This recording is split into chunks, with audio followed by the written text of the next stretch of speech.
Let us take a journey, not across space, but deep into time.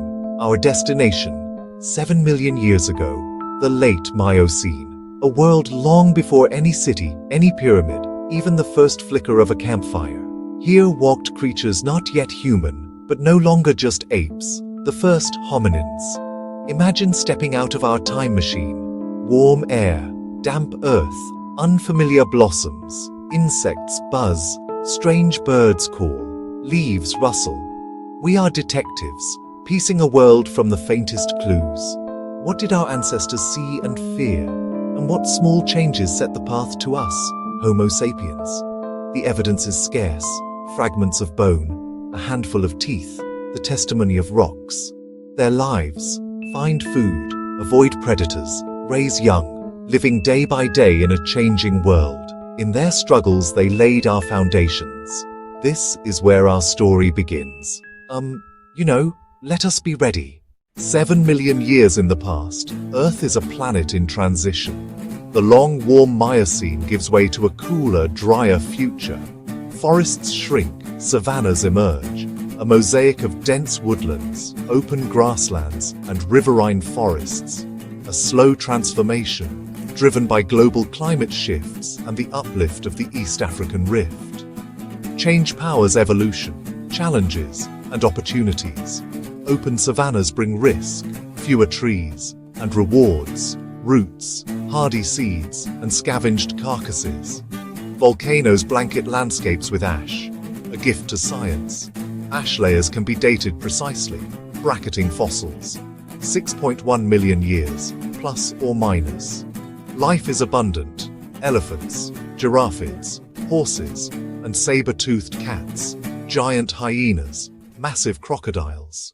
Not one species, but a diverse group we call hominins, our branch after the split from chimpanzees and bonobos. Sahelanthropus tchadensis, Tumai, from Chad, about 7 million years old. Ape-sized brain, strong brow, yet a flatter face, and small, blunt canines. A forward foramen magnum suggests an upright head, hints of bipedal posture. Aurorin tchadensis, about 6 million years, teeth and limb fragments. Femur shape, thick cortex, strong evidence of bipedal locomotion. Likely walked on the ground and still climbed trees. Then Ardipithecus ramidus, Ardi, woodland climber with a grasping big toe who could also walk upright. Our ancestors did not jump straight to savannas. They mixed climbing with new ground-based walking.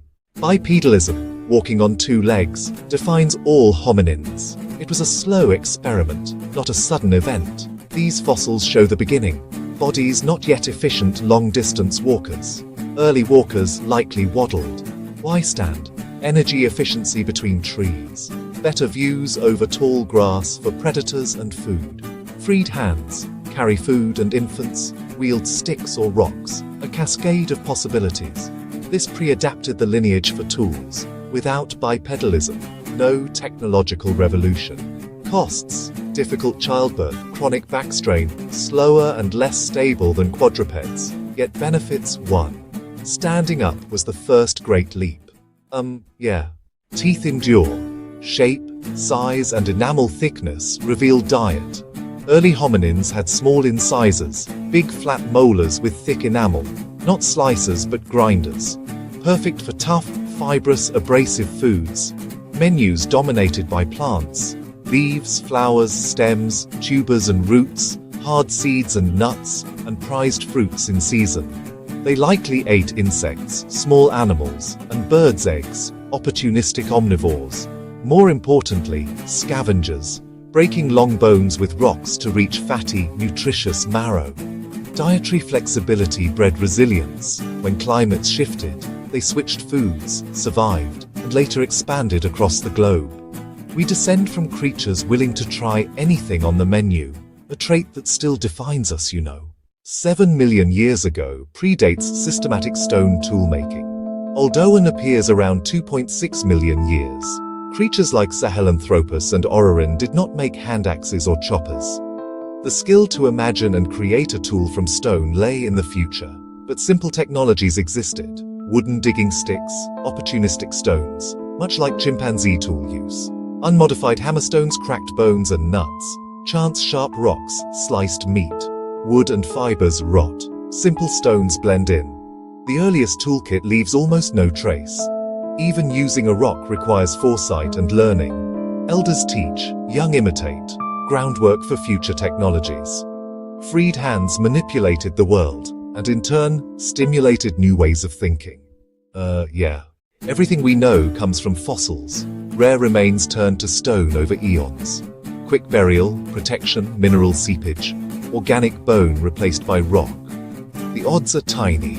Among 1 million hominins, perhaps one fossil tooth. Tumai pushed hominins back over 1 million years.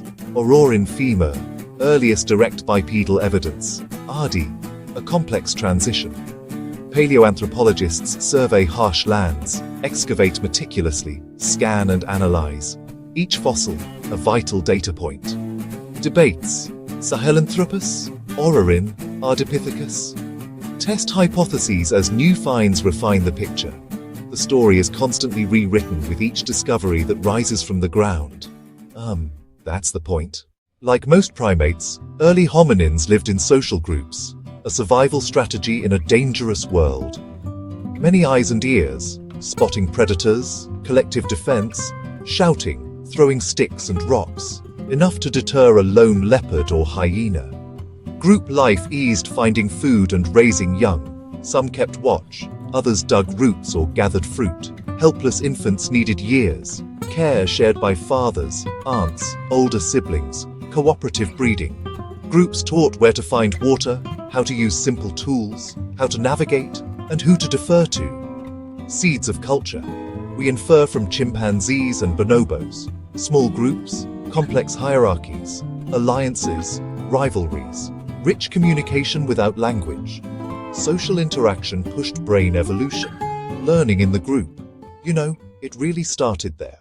Our journey leaves more questions than answers. The fog of deep time is thick. The early human family is a tangled bush, many branches ended. Our precise lineage remains elusive. We still probe why we stood. Sightlines, carrying, heat, perhaps all of the above. How much time in trees versus ground? Likely varied by species and place. When did food sharing and long-term bonds begin? And language, the first meaningful grunt, is lost to time. We end with humility. We met beings taking tentative steps toward humanity. They walked upright, used simple tools, and relied on each other. They were not human, yet without them, we would not exist. We are the product of a long, contingent journey. And the fact we can ask these questions is astonishing.